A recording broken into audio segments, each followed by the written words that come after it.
بسم اللہ الرحمن الرحیم۔ دعائے افتتاح کے سلسلے میں یہ ہمارا تیسرا جلسہ ہے۔ اگر اس دعائے افتتاح کے ٹاپکس اور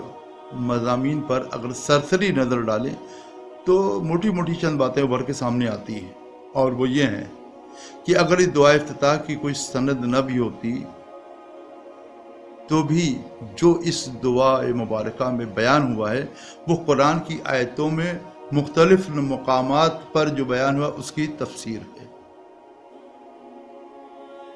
ایسا لگتا ہے دعا افتتاح پڑھنے کے بعد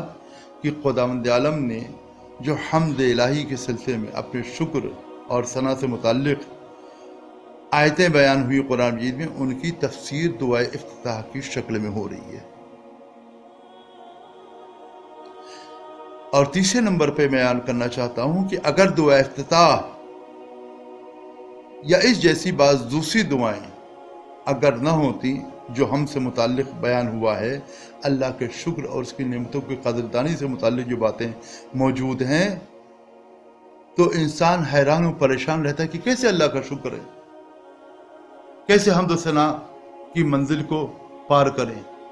چونکہ حمد و ثنا کرنا بھی ضروری اور کرنے کے لیے ہمارے پاس کوئی طریقہ بھی ایسا نہیں جو حمد و ثنا میں پورے اتر سکیں۔ یہ معصومین علیہ السلام کا احسان ہے، ان کے وجود کی بنا پر آج انسانیت کے پاس اور خاص طور سے امت مسلمہ کے پاس ایسا عظیم اور بڑا خزانہ ہے کہ تاکہ اس دعاؤں کے ذریعے سے اور اس دعائے افتتاح کے ذریعے سے اس واجب کو ادا کر سکیں جو عقلاً اور شرعاً ہر انسان پر واجب اور ضروری ہے، یعنی اللہ کی نعمتوں کا شکریہ ادا کرنا، اس کی نعمتوں کے مطابق کے مقابلے میں سر بنیاد جھکا دینا۔ اور چوتھے مرحلے پر اگر نیک اور اچھے کام کی توفیق حاصل ہو رہی ہے تو غرور مت کرو، چونکہ اس نیک کام کی توفیق بھی پروردگار عالم نے تم کو دی ہے۔ غرور کسی بھی حالت میں انسان کے لیے مفید نہیں ہے، اور یہ سنت الہی ہے، جب جس نے جہاں غرور کیا اللہ کی سنت ہے اس کی ناک کو رگڑ دیتا ہے۔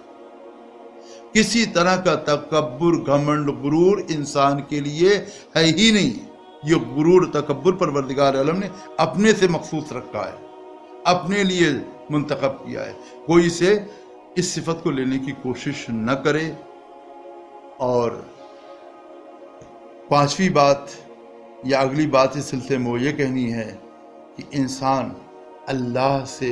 اتنا زیادہ ڈرنے لگے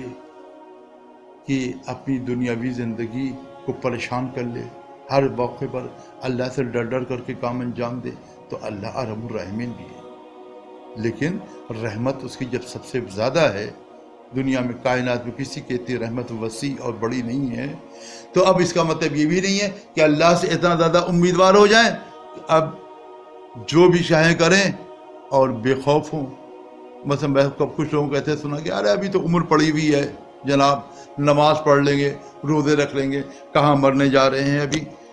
میں ان لوگوں سے کہتا ہوں کہ اگر تم ابھی مرنے نہیں جا رہے ہو، کیا تمہارے پاس کوئی سرٹیفکیٹ اوپر سے آیا ہے اللہ تعالیٰ کے یہاں سے کہ تم 50 سال 60 سال ہو کر کے مرو گے؟ یا بعض عورتیں کہتی ہوئی نظر آتی ہیں ابھی تو کر لیں گے، بعد میں عبادت کا موقع بہت آئے گا، 50-60 سال کی جب عمر کے ہو جائیں گے تو عبادتیں کر لیں گے۔ تو ان لوگوں کے نزدیک، ایسے لوگوں کے نزدیک میں سمجھتا ہوں شاید کوئی سرٹیفکیٹ الگ سے پروردگار عالم نے بھیج دیا کہ ان لوگوں کو موت نہیں آنے والی ہے، لہذا ابھی ٹائم ہے، ماہ رمضان المبارک ختم ہونے والا ہے، یہ بہت ہی عظیم اور نورانی شب اور روز، دن اور رات ہمارے درمیان سے ختم ہونے والے ہیں، اختتام کی منزل پہ پہنچنے والے، لہذا جو لمحات باقی رہ گئے ہیں ان میں خوف اور رجا، یعنی ڈر اور خوف کے بیچ میں رہ کر کے نہ اتنا زیادہ امیدوار ہو جائیں کہ اللہ سے بے خوف ہو جائیں، نہ اتنا زیادہ اللہ تعالیٰ سے ڈریں کہ ہر وقت اللہ کا ڈر اتنا دل پر آ جائے کہ کوئی کام کر ہی نہ پائیں،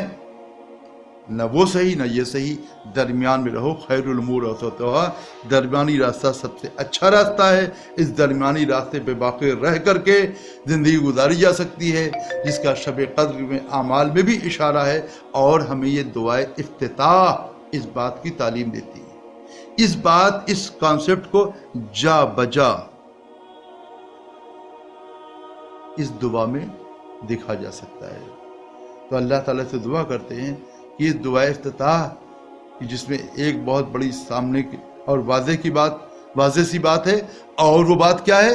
حمد الہی کا شکریہ ادا کرنا انسان کے بس میں نہ ہوتا۔ اگر حمد اور شکر کا طریقہ معصومین علیہ السلام نے ہمیں سکھایا ہوتا تو ہم